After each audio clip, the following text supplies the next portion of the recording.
Hello, everyone, and welcome to the rest of the sermon. I love this chance we get to sit down and talk about Matthew, review the previous week's sermon, and we have with us today a favorite of mine, our worship pastor, Kevin Willis. All right, yes. How you doing, friend? I'm good. I'm good. That's fantastic. You're better than me. Yeah. I'm not feeling so good. Man, I hope my oldest son Peyton, he's been really sick, and I'm hoping I don't have what he has, but I think it's just allergies. I really do, because I'm not running fever, but allergies are everybody I've talked to that have even a little allergies are just bad. It's been awful. I've got my cough drops here, my water, because my throat is on fire right now. It was a bad night of allergies, but that's okay. We are battling through. Yes. And we're going to do this. I might cough my way through some of this, but that's all right. We're going to have a good day together. What's been happening in your life? Anything new? You got to see your family. Yeah. You had your brother and sister in, didn't you? Brother and sister were here for the weekend, spending time in Farmington. The last 2 years we've gone to Yellowstone. Yeah.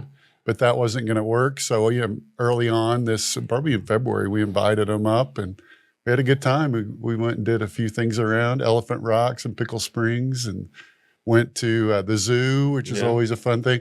The only regret I have, it's not really a regret, is I always eat too much when I have family here because we want to. Do you really regret that? Maybe I don't, but we are talking about fasting today, so I may have to start doing some more of that in the next couple of days. Hey, if you start fasting, don't be a hypocrite. Don't put on a show. That's what we talked about Sunday, right? Well, it's good to have good family there. Your brother, I say, you come from tall stock. I tell you, your whole family's tall, but your brother is you with just a longer beard. So I was out in the backyard. My neighbor was out there. We were visiting, and my brother and my brother-in-law are both workout fanatics, not like me as much, but so they were out doing bands in the front yard, exercising, and my neighbors looked over, and he said, "Man, I thought his beard grew fast." Wow, that's amazing. See, you look at your brother like that is so you. They, if you saw him, they dress up like Santa Claus and do that around. Oh yeah. So it's kind of their thing. But that's anyway, awesome. He's a good guy. That is awesome. People. Well, I'm glad you had a good visit with him. We had a nice Memorial Day weekend as well, with the kids sick and everything else, but it was a nice time with the family. I ordered my own Father's Day gift yesterday. Right, there you go. Fun. Isn't that what we kind of can I do that? Does that give me permission? I think you can. Penny just got her own Mother's Day gift this year, and I just said, I told her yesterday, I said, dear, I ordered my Father's Day gift. I had a gift card to something. It cost me $8. I bought some pots and pans, man. All right. Some stuff I've been wanting. Anyway, hey, we had an interesting Sunday, didn't we? Oh, wow, yeah. That was, in case those who might have missed it, because we did have weather issues and obviously a holiday weekend, we had a little bit of a power outage. That was very interesting, wasn't it? It was. Well, one of the crazy things was the power went out in the first service, at our 8 a.m. service, during the very last worship song. Yeah. Jesus, Your Name, which is a great song. I love that song. Yeah. And there's a line there about a light in the darkness, right? And then it goes dark, right? Then we're all playing, it's really good. And then suddenly, boom, that's all, because you can tell the organ loses power, that's gone. And the guitars, can't play. And so suddenly it's the power goes, but everybody kind of kept going on. And so it was dark in the sanctuary, but I preached, and actually I kind of love preaching without a mic, just natural amplification. Yeah. That was fun.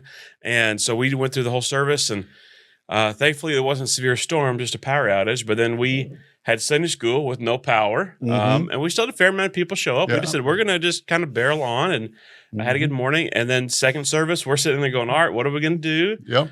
You kind of found a battery-powered amp for your mic so they can at least hear you. Yeah. I went back and looked at one of our pictures somebody took Sunday.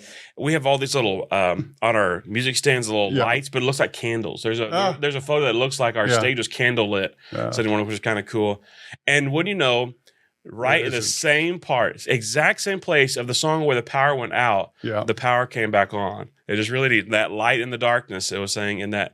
And then here comes the power. 2 hours almost exactly later, it jumps back at us. And so I was getting ready to preach without power again, and we weren't going to be able to live stream. In fact, it was funny. I had my phone on me Yeah. And I was going to try to live stream from my phone so people at home, they just could keep up with this. I had it ready to go. And I was going to sit on a stand, and then power came back on. So some people still got to come in. I realize that maybe some who came in today, who are listening to our podcast today, may not have had a chance to, either they missed Sunday or haven't had a chance to watch the live stream, or part of it was cut off. So they missed maybe a little bit of it. So let's do a little bit more review over what we talked about Sunday. Because we're still in the Sermon on the Mount. We're talking about the greatest sermon you've ever heard, and it really is this wonderful sermon by Jesus. And he really dealt with a section. This was in chapter 6, the first 18 verses, where Christ is dealing with hypocrisy. Don't be a hypocrite. Did you hear that, Pastor Kevin? Don't be a hypocrite. I'm looking right at you, brother. Yeah, I do like theater and acting, so That's right. Well, and we talked about that. Some of the phrases being used, the very word hypocrite has a stage connotation. Yeah. There are people who think that they're looking at how Jesus was saying, and he would have been making references to a well-known theater that's not far from the Sea of Galilee, because the word hypocrite actually can, in one translation, mean to perform. And there's a way that actors are hypocrites. Not anybody's an actor. I don't hate you. I'm just saying that was a term used. Actually, you're performing under a mask. The idea of where it says, "Don't let your left hand know what your right hand is doing," was actually a stage phrase about actors when they're up there. There was a well-known saying or teaching of actors that said, when your left hand makes a motion, it should be in coordination with your right hand. And so that was a stage phrase in acting. And so he's referencing that. The blowing of the trumpets, when he says, don't blow the trumpets when your gift is given, that was also a thing. Before somebody would stand up and deliver a soliloquy on stage, the trumpets would blare, hey, pay attention. Yeah. So this section is he is basically saying, don't be a performer. Don't be an actor. Pretend to be something. Yeah, don't pretend to be something that you're really not. That's the heart of it. And he uses these references that we don't quite catch in our English version, but he's talking about that very thing of don't be like the person who stands on the stage and tries to show off when there's nothing really happening there. He's not saying you're not allowed to be an actor. That's true. For those people out there who enjoy stage production, there's nothing wrong with that. Don't let that be your spiritual life. And so he dealt with it in giving, praying, and fasting. And all those I think were really good examples of, giving. We talk about when you come in, don't make a big noise. And I said it's not that necessarily that we walk around today saying, hey, everybody pay attention now to what I'm about to give, but in the same regard, don't we put conditions on our giving? One of my former pastor friends, I think, preached on this and told the story about how back then they would use coins, and sometimes they would dump their coins dramatically so it made a loud, to look how many coins I put in the offering plate today. There does seem to be that example of those who made the show out of it, and that still obviously does happen today. I'll tell you something funny. So Sunday in the sermon, I used I was just talking about giving, and I said, maybe we should put a little button above our giving boxes so we could hit it if we were really impressed with our gift and trumpets would blare, right? So I said this, and so the funny thing was, at the end of the service, I was reminding people, this was the end of the first service. Remember, our power had gone out. And so I said to the congregation, hey, don't forget, go as you're leaving, if you haven't already, go by the giving boxes and give your gift. And I said, Pastor Jason, who was standing down at the front of the sanctuary, I said, Pastor Jason would be happy to make trumpet noises for you. And Pastor Jason laughs and goes, I said, well, I didn't learn till later. Jason had not been in the service that morning because he'd been out running around the church dealing with the power outage. And so he had no clue what I was talking about. When I said, Pastor Jason's going to make trumpet noises when you give, he didn't know what. He's like, what? But as a good pastor does, he just acted, I'll do that. He told me that later. So again, the act of showing off, or again, and this is probably the more common example we run in today. Well, I gave, so that means I get more of a say so. Again, I kind of probably was pretty harsh in my saying of, don't ever go, when we make decisions, think about who pays the bills. That's not how you operate in ministry. We're thankful for those who give and give faithfully, but my gift to the church does not buy me anything. And sometimes we all need to remind that's then there's if I have that kind of attitude, if I say, well, I give, so that means I should have more say so. No, then that's a hypocrisy going on in my life. I give. Should I come and be involved in how we manage the things and the resources? Absolutely, I should be. And just even Jesus, a totally different subject, but the one where the widow who gave the mite was the one that he gave honor to because she gave everything, and so the amount is not always even the thing, right? So what's that? Anyway, and then he went into prayer. And the same thing. Don't go standing on the street corner. Don't be out there doing the long, lengthy prayers for the show off. The same thing about it. What's your prayer life? Is it for you? Or are you trying to get something out of it? He gives us the Lord's Prayer, and I'm going to talk a little bit more about that in just a minute, specifically the Lord's Prayer. But he's continuing to hit on this idea of don't be a show off. But he says this, do it in secret. And I talked about this on Sunday. It doesn't mean every act of spiritual piety has to be done in secret. In fact, there are times that the things we do should be, it's okay to be seen by others. It's down into our motivation. But he says the phrase many times over, if you're doing that to be seen by others, you've already received your reward. Yeah. What do you think he's meaning by that? Well, I mean, if you go into that seeking praise, the people are going to give you the praise. You get it right then. And, that's basically what he's saying is that person that doesn't go seeking a reward they will eventually be rewarded and honored because of what God uses that for. And right. I think that's spot on. We go, if we're seeking man's applause over God's blessing, well, okay, we might get man's applause by saying, "Oh, look what a good Christian you are, and look what a good giver you are." But should we expect anything else? If that's the reward we wanted, we got it. And the danger of that is if we do that and then people don't recognize us, all of a sudden we get, nobody even cares what I'm doing because I'm doing it to be seen. That's the danger of that is right. What if nobody does notice you? Then, some people get, that's a telltale sign, I think. I remember struggling in this a little bit way. And actually it's in the area of fasting. I've had times in my life where I've done fasting. Although I need to remind folks what I said Sunday, there's worldly fasting, which actually the thing has a place. There's actually health benefits. If somebody wants to fast for health reasons, fine, that's their choice. And there's spiritual fasting, where it's I refrain from food to focus on my spiritual journey. It's really about confession of sin, mourning over sin. That's what that kind of fasting is about. And I've gone through both. I've had times in my life where I've done fasting for health reasons. Again, if that's what you're doing it for, that's fine. But I know have times I've done fasting for spiritual reasons. And I remember a season in my life, this was years ago, that I was in the middle of a multi-day fast. I was probably doing like a 72-hour fast, something like that, which actually, honestly, I always found that after about 24 hours, a fast can be really, I've done that a handful of times and really settled in and can be really amazing times. But anyway, I was doing a fast and I had to go to a church event.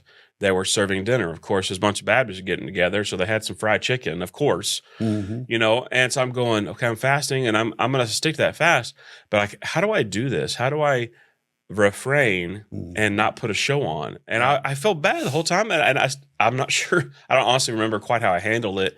I somehow didn't eat, but I was like, do I say I'm fasting, or do I say, oh, my stomach's a little upset today, I can't eat, or whatever. This worry about the show I was putting on, or was I trying to put on a show? And of course, I know in my heart in that situation, I wasn't trying to do it to say, hey, anybody look at me, but there was that battle a little bit of going, I know the reason I'm doing this. Do I even need to let somebody else know? And I guess maybe that's a real challenge we can go through sometimes, is as we go through our faith and walk out the things of our faith, our piety, is there instances where I think it's always checking down our heart. Is this for me, or do I hope somebody else notices what I'm doing? And maybe there's going to be a struggle sometimes. I can think in my life, again, like issues like that, where I've been going, am I just doing this for me, or am I hoping somebody else notices what I'm doing here? All right, Kevin, I want to deal with a big issue. I'm going to deal with a big issue. We're going to go off topic a little bit from just focusing on Matthew, but the part of the passage we read on Sunday presents to an issue I think we need to deal with. And I really hope people will listen to this podcast because, especially this episode, I think it's going to really help them for things later on. Because we are going to, in Matthew, several times see where a verse or part of a verse is missing or appears to be missing from other Bible translations. I use the ESV. That's not the only Bible translation I use, the English Standard Version. Mm-hmm. It is the version we're using to go through Matthew. What's your preferred translation? That's the one I use. I started, my very first Bible was New American Standard Bible because that's what our pastor used back in the 80s. Yeah. So, and so some people, I don't know if they noticed on Sunday, that we had I think probably the first instance in Matthew where a noticeable difference came up from what you would have seen specifically in the King James Version or what you might have been used to hearing. And that was in the Lord's Prayer. We know the Lord's Prayer very well, our Father in heaven, hallowed be thy name. But at the end of that prayer, as Jesus gives it to us, it says, that's verse 19, and lead us not into temptation, but deliver us from evil. Many people would be, if they were just reciting that without looking straight at their Bible, would say, for thine is the kingdom and the power and the glory forever and ever. Amen. I know that I've sung the Lord's Prayer many times, and that, you sang that. And if you had a King James version, New King James Version, you would see those words there. Mm-hmm. If you had a New American Standard, you would see those words there, but probably in brackets, offset. Most every other translation, you will not see those words there. And I didn't say anything about this in my sermon on Sunday because I didn't want to quite walk down into the rabbit hole of Bible translations and issues of variants in manuscripts and those kind of things because it can be complex. But I think I want to address it here. I want to kind of help people grasp this topic, which can be controversial. Some people can get really passionate about this. Mm-hmm. And I want to try to handle it in a simple way because as we go through Matthew, this won't be the last time where we go, hey, it's different than I maybe remember if I grew up with a King James Version. Mm-hmm. Or there are at least a couple of times where it will skip a verse. There'll be a number that was there in a different translation, but it's not even there now. Yeah. Why is this? And why am I choosing to preach from and study from a Bible translation that has these differences? So let's buckle up for a minute, okay? This is deep, complex. I'm not trying to say that I am a total expert in this area. I know enough to be dangerous, but I want to just kind of give everybody about 5-ish minutes of what are the versions we have, our English versions, where they come from, and what are the differences behind this. Now, I want to say at the beginning of this, I am not opposed to somebody who does the King James Version. There are multiple people in our church, that's still what they use. God bless you. Yeah. It's not a bad translation. It's not a misleading translation. There are reasons I don't use that translation, although I will. Sometimes when I'm studying a passage, I will do a comparison, a translation comparison, and I will include the King James. I have no problem with a person who still today reads from and uses in their daily Bible reading a King James Version. I don't agree with those who say that King James only. You can't. Who say you've got to use that and nothing else. Yeah. I don't necessarily agree with those people. I'm not trying to cause a fight. If you disagree with me on that, well, I still love you. I'm just saying that there's reasons why I don't think that's a very strong stance to take. So let's talk about where our Bible translations come from. And again, just bear with me as I give some information and help us get a handle on this. You have to understand, for hundreds and hundreds of years, the Bible that was used was in Latin. It was known as the Latin Vulgate, which was commissioned all the way back in 382 AD. And so Latin was the formal language, obviously, as the Roman Empire, and things expanded. And so the Bible got translated into Latin, the Old Testament and the New Testament, and that became the text for the church. Now, you also understand that so many people didn't have the ability to read and write, and so your priests, your church leaders who understood that they obviously knew the Latin, and that was the translation. In fact, there was a time that many people didn't even know, even the church leaders didn't even know that there was a Greek text of the Bible out there. And before that, a Hebrew text for the Old Testament. It wasn't a concern. It was the Latin translation. It was the Vulgate. That's exactly what it was. In fact, the very first printed book in the world, known as the Gutenberg Bible, if you ever heard of that, in 1456, is the Latin Vulgate. That's what it was.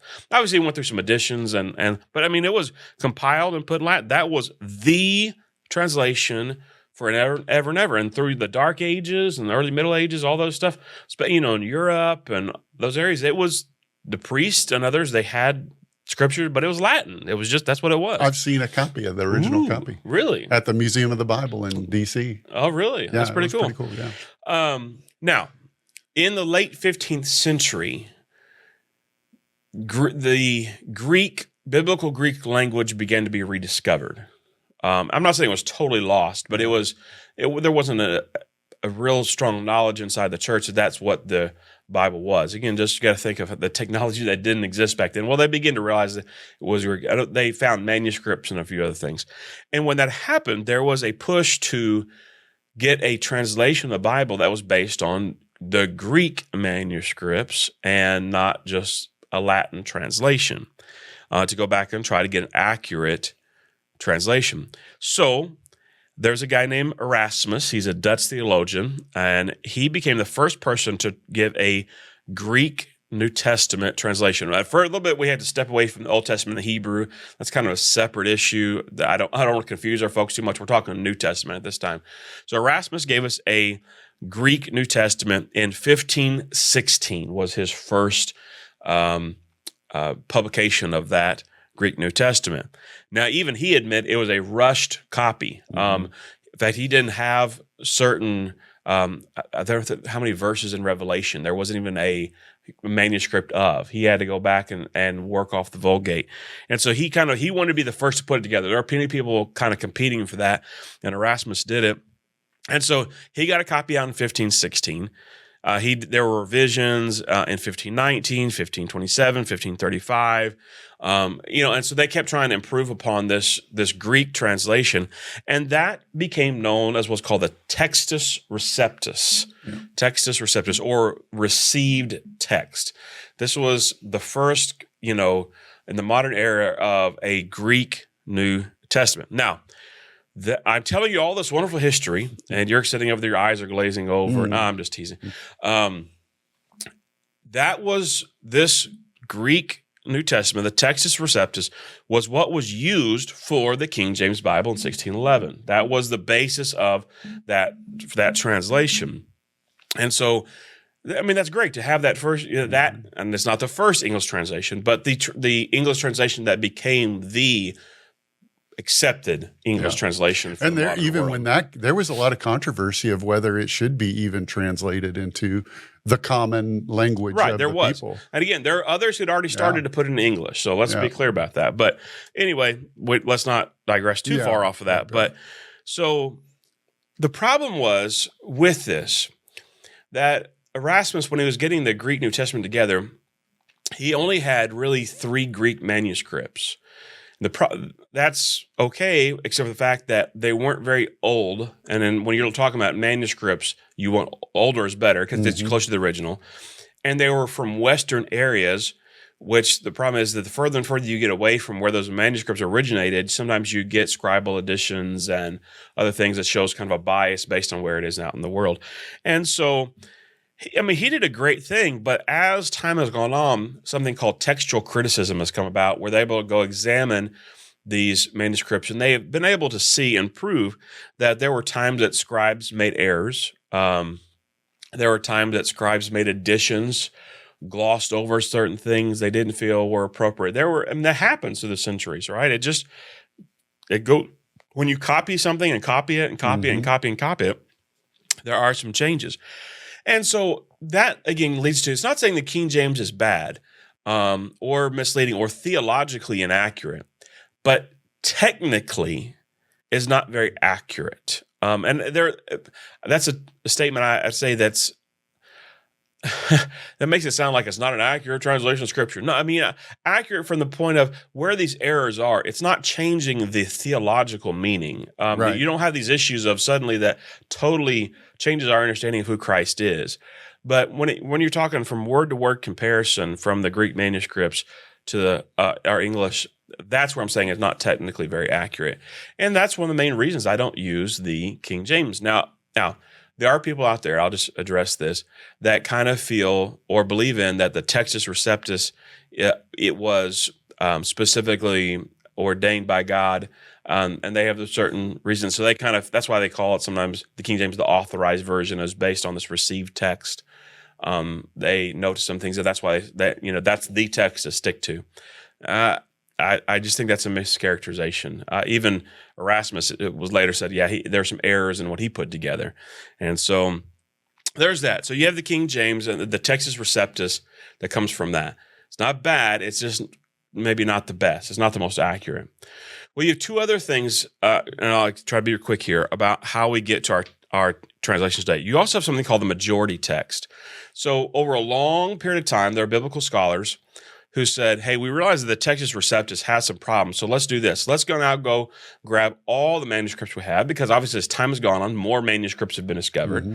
And let's get a majority text. Basically, to make it really simple, what they said is, let's take all the texts that we can find out there, where there are variants, where there's a discrepancy, let's compare them, and basically every manuscript gets one vote. And the majority of whichever one has the majority that is this way, that's what we'll say is the right thing. And so for a while there are a few proponents out there of the majority text view. They go look at it and basically say, let's see which one has the most votes, basically, of get how this variant is handled. Again, there's some problems with they don't take into account the age of the manuscript, the location of the manuscript, those kind of things. There are no Bible translations that I know of today that are based off the majority text. Some people still use it to try to study the Greek, but that's not a common view. But what it led us to, we're finally getting somewhere, what's known as the critical text. The critical text. In 1881, there were a couple of scholars, Westcott and Hort, who published the New Testament in Greek, and it became known as the critical text. Their desire was to basically step away from the Textus Receptus and move away from that, realize where there are errors there, and they wanted to go and get a better text with manuscripts. So they did rely primarily on 2 Greek manuscripts, and you're thinking, well, earlier you got on to Erasmus and only having 3, but these 2 manuscripts were very, very old. They're very, very reliable, but they also were these guys who did this also took into account all the other manuscript variants that are out there, and they made this as what they could try to make the most accurate as possible. Now, it's not without its issues. And over the years, since 1881, people have continued to revise this and look at, as evidence has come up and theologians have studied this, and they use some really, really good criteria to say, hey, which variant might be correct, which issue might be an addition. They look at this and trying to find their goal is to get the most accurate translations possible. Yeah. Almost all current translations are based off the critical text.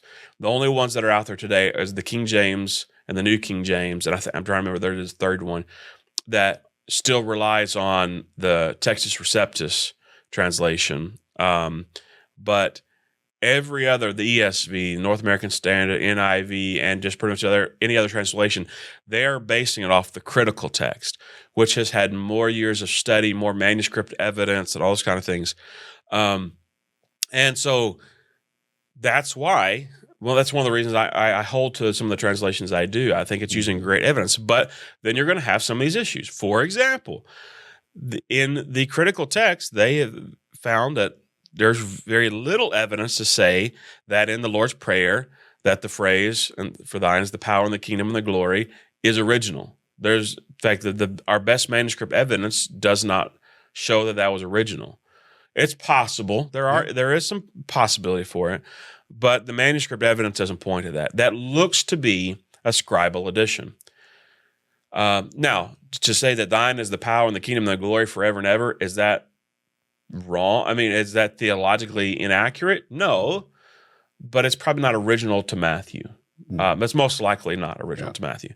So here I am reading ASV. It doesn't have it. Somebody, if they're in their King James, they do have it, and they go, well, what happened? Well, that's the basic why of all these things. And there's going to be some times coming forward where we get in that very same thing. Why is this verse? Well, because my translation that I'm using is based off a critical text, and that's what I feel a very accurate one, where King James is based off the Textus Receptus, which is not bad. Maybe it's not as accurate. Now, some people might think this is my way to argue for my viewpoint and tear down those who are King James. I'm not at all. You know what this shows me? The Bible is accurate. In fact, there is no other book of antiquity, no other book of antiquity that has had this much research, study, evidence found for it. I mean, no other book of antiquity has anywhere close to the number of manuscript and other codices and other things that have been found to go back. We have a very accurate Bible. And it's not even close to the next. Oh, yeah. Not even. What's funny is, people, they want to argue about the Bible and its accuracy. And then there are other historical writings out there that people don't even question the authenticity of. It has nowhere near the backing and evidence that our scriptures do. It's really, the more you jump into this, I find these are great, things for, we can talk about and debate, but it always points back to our Bible has tremendous evidence. Our Bible, even if you're in a King James version, you have a very good, reliable Bible in front of you. Yes. Yeah, we can, and I think we should get in discussions about the finer points and these issues that come up because we're dealing with something that's so very important to us. But all these things point to what a valuable thing we have and how reliable it is. The study that has been put into this is absolutely incredible. Whew. Well, that was a deep subject. I don't know. I didn't take just 5 minutes. I know I took more than 5 minutes on that. But it's things like when the Dead Sea Scrolls were found, right? The earliest manuscripts ever do affect, Yeah, absolutely. That kind of in Qumran, which I've been able to go to several times, the Dead Sea Scrolls are found. It does. It lets us go back and go, oh, wow. And what they have found is, again, we have a very accurate scripture. And that's, I think, the thing is how little difference there really is. Absolutely. It's amazing. I mean, you're getting into very little issues. And then, of course, you're dealing with the struggles of modern languages, because doesn't our language change all the time? Just in the office, Sarah, our young person in the office, she uses these, sometimes she'll say something, I don't even know what that word means. This new age vernacular or some cool, right? I mean, as each generation comes along, we have new words that have new meanings and change things around. Back, when we were teenagers, when you said something was bad, it was cool, right? But how are you supposed to know that, right? And so my point is that we deal with the nuances of language all the time, and it is difficult to do so. But thankfully, we have many people who are very faithful with God's word and to look at it, and we have an accurate Bible. But I hope that helps us understand why we're going to see differences in maybe the translation I'm reading and the translation somebody else might be reading. I want to talk about one more thing, okay? I want to get into one more thing.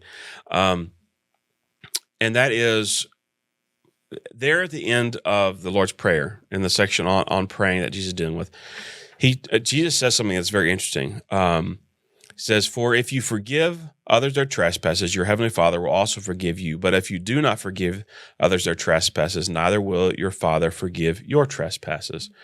So, does that mean that if I haven't forgiven everybody else, that I don't get the forgiveness of God?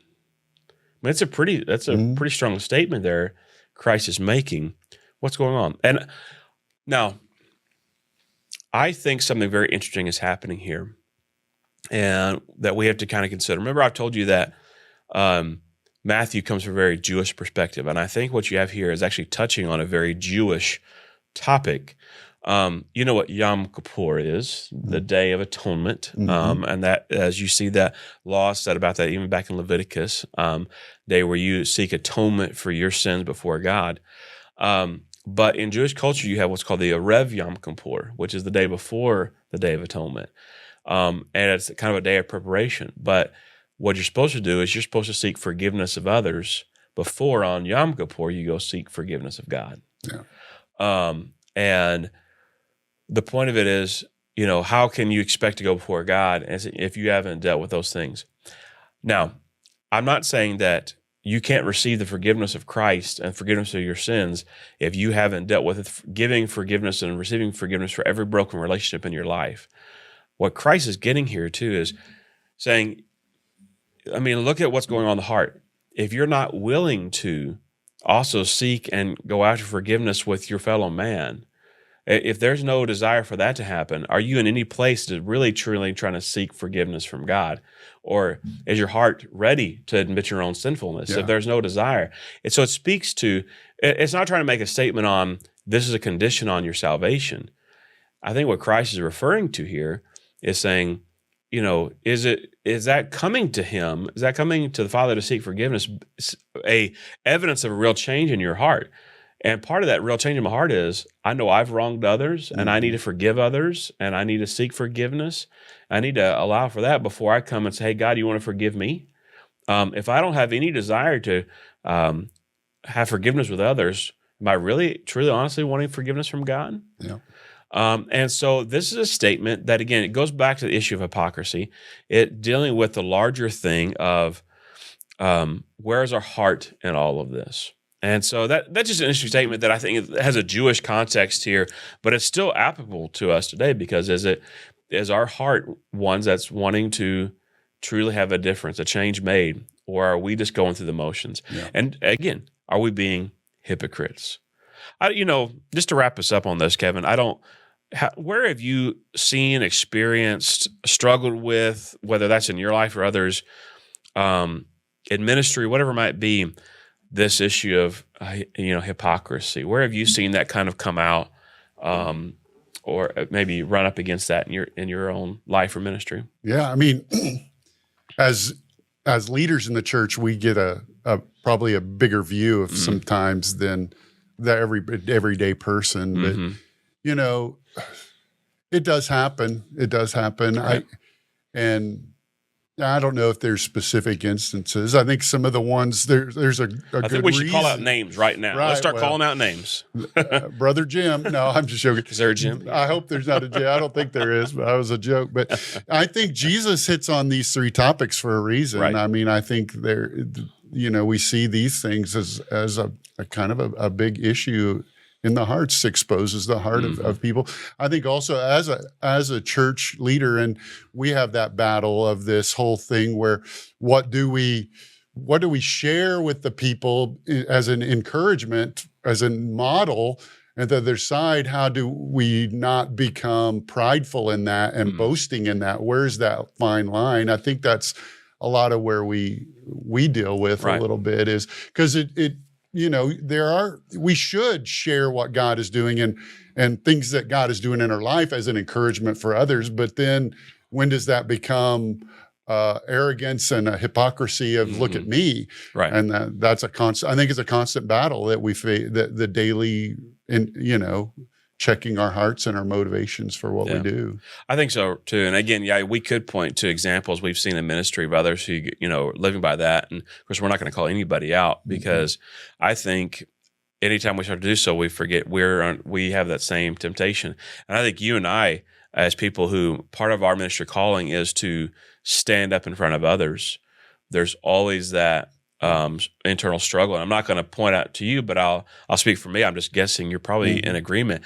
But one of the greatest joys I have in my life is being able to stand up in front of others and to preach. And I always say the more people that are there, the better. And I just like preaching to a lot of people and the energy it brings and the ability to know the kingdom impact. But does that ever mean I don't struggle with going, hey man, look at me, I got to just go preach to so many, or in your case, lead worship for so many.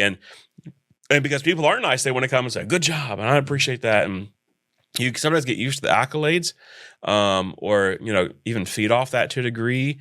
And I all the time have to go, am I doing this because this makes me feel good?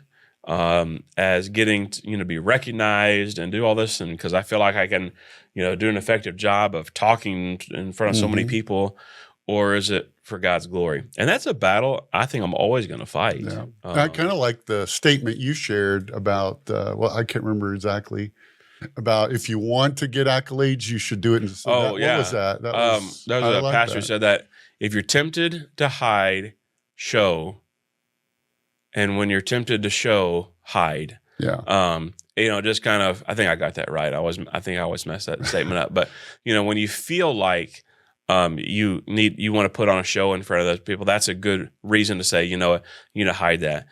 That should be done something in private between you and the Lord. Yeah. When you have that temptation to hide it and keep it to yourself, that's maybe something you say, no, this is a time that it's okay that others see me because God's going to get the glory and it's not about me. And that may be a good measuring stick to use. Sometimes how to know what's done in secret and what's done for God's glory. Whew, well, that's a lot going on. I've only had to use one of my cough drops today, but I can feel it coming on. I'm about to have to use the second one here. My throat's about to give out. I'm glad we had this time, though, here to talk about it. Excited for what we're doing in Matthew, where you've got, I think, 3 Sundays left in the Sermon on the Mount before we wrap that up and just continue our journey through Matthew. It's been good so far. Hope everybody's been blessed by this. Hey, share this out. Let others know about the rest of the sermon, because this is a great chance just to kind of go a little bit deeper. Yeah. I really like this opportunity where I can talk about things that I don't necessarily get into on a Sunday morning. The dialogue we have here, I appreciate that. And I appreciate all of you who watch this or listen to this and spend time with us here. So have a great week, everybody. Be blessed, be safe, stay well. Don't get sick. Yes. And make sure you're joining us here at First Baptist, in person or online as we continue through Matthew. And don't forget to every week be a part of the rest of the sermon. All right. God bless. Thanks, everybody.